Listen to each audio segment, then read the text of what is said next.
As most of you know, I love having game discussions like best horror games, games that I think it won't come back, and games that broke controllers. In today's games to discuss, I'll be discussing about my best PS1 games back in the old days. Young God when I ride up, not too many that can fuck with me.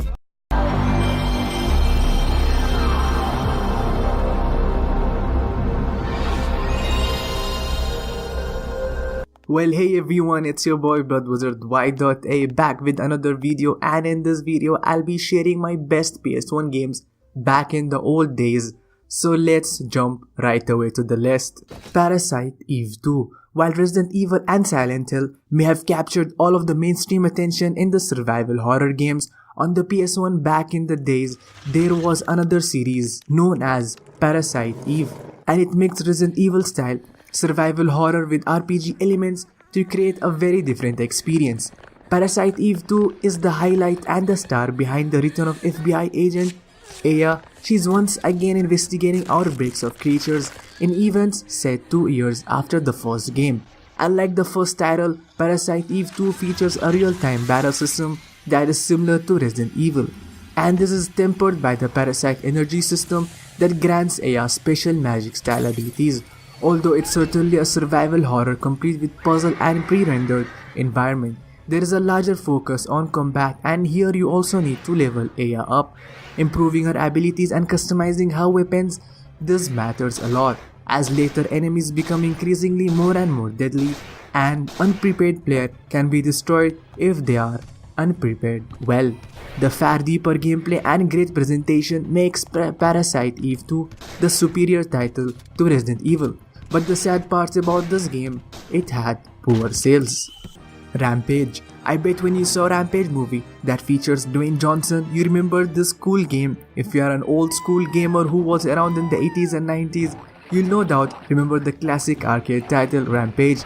The game begins with 3 monsters: George the Gorilla, which was my favorite, Lizzie the Dinosaur, and Ralph the Huge Werewolf. The game simply has one goal for the players, and that is destruction of various cities. Rampage on the PlayStation is more up to date than on the classic, with better visuals, new locations spread around the world, and new power-ups. The core gameplay, however, remains the same and allows players to smash buildings, eat civilians, and mash enemy tanks. It's simple, yes, but still as fun as it was back in the old days. Fighting Force. Fighting Force is a 3D scrolling game. It features 4 different characters which has their own strengths and weaknesses, and alongside the usual melee combat, players can utilize weapons, guns, and the environment and different paths through the game which can be chosen. The game arrived to fairly average reviews on release, limiting the potential, and despite a sequel on the Dreamcast which was fairly poor, it quickly vanished. The original is still held in a high regards by fans. It's one of the first 3D beat 'em up of its type, which make it well worth the time playing it. Die Hard. Spanning the 3 Die Hard movies, Die Hard features 3 different games in one package, all of which are great. The first one was Die Hard, which was a third-person action shooter, and then Die Hard 2, which was a cop shooting gallery. The best one is Die Hard with a Vengeance, which is a challenging checkpoint lead driving game. All 3 titles are full games in their own right, and the mixture of style makes for a long-lasting challenge, and what a challenge it is. The on-rail Die Hard 2 is enjoyable, but both Die Hard 1 and Die Hard with a Vengeance are very tricky. With the being the hardest of the 3, this challenge is always on the right side of fair, though, and for its time this was a very impressive, and after all it is Die Hard, which just never gets old. Legacy of Kain Soul Reaver. Considered by many fans to be the best of a long-running series, Legacy of Kain Soul Reaver is a Tomb Raider-inspired adventure in which you play as an ex-vampire lord who now stalks the world of souls looking for a revenge against his former master. Created by Crystal Dynamics, the game takes plenty of inspiration from Lara Croft's Outing, including a heavy focus on block puzzles and environmental navigation. Unlike Tomb Raider games of the period, however, Soul Reaver features a large open world with no loading time, a big feature at time of release. This world split into various regions each ruled by a different vampire clan, the leader of which you have to locate and defeat in order to acquire new abilities. You can also switch from the living and dead, and this serves as a major puzzle and plot device. This all amount to a brilliant mixture of Tomb Raider and Metroid, with areas opening up once you acquire the power needed to access previously closed off zones. Throw in some Zelda style combat and all sorts of supernatural abilities, which also make for some very impressive puzzles, and you will definitely have a fantastic adventure. Metal Gear Solid. Metal Gear was originally released as a 2D action game built around the use of stealth tactics to conquer buildings and achieve objectives. With the advanced hardware of the PlayStation, playing the mysterious agent Solid Snake, your mission was to investigate and ultimately destroy the weapon known as Metal Gear, with constant communication with your base to provide the backstory and ongoing mission briefings. Snake had to depend mainly on stealth to progress past armies of gods without triggering to achieve his objectives. End of level bosses provided variety and challenge, not to mention some level of amusement with names such as Revolver and Psycho, making it through the translation from the original Japanese.